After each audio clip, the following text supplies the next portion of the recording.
একা একা কেউ নয় পূর্ণ, সবাই মিলে তবে হয় পরিপূর্ণ। এই কথাটা আমার রান্নাঘর থেকে বারবার প্রমাণ হয়। প্রতিদিনের মতন আজকেও সকালে চায়ের কাপটা হাত থেকে না নামতে মাথায় ঘুরপাক কাচ্ছিল দুপুরে কি রান্না হবে।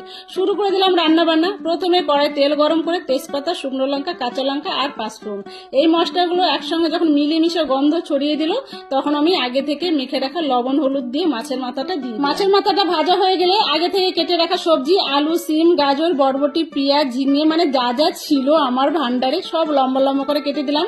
এবার একটু কড়াইয়ে লবণ হলুদ দিয়ে এটাকে ভালো করে কষাবো।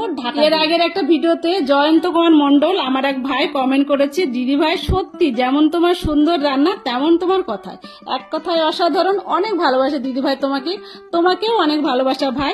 আর আমার প্রিয় ভাই সুপ্রকাশ চৌধুরী বলেছে, দিদি তোমার রান্নাকে খুব মিস করি, কবে যাবো বলো তোমার বাড়িতে। ভাইকে বলবো চলে এসো। আর এদিকে দেখো আমি জিরা আর তেজপাতাটা একটু শুকনো কড়াই ভেজে নিলাম।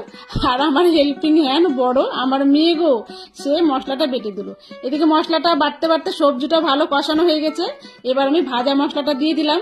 আর সুন্দরভাবে যখন মাখো মাখো হয়ে আসবে, তখন আমি ওপর থেকে দিয়ে দেবো একটু চিনি আর ঘি। ব্যাস, এরপর আমি নামিয়ে নিয়ে পরিবেশন করব। আমার রান্নাগুলো যেমন সহজ তেমন আমি ভালোবেসে করি। তোমাদেরও যদি ভালো লেগে থাকে পাশে থেকেও ভালোবাসা দিও। Thank you.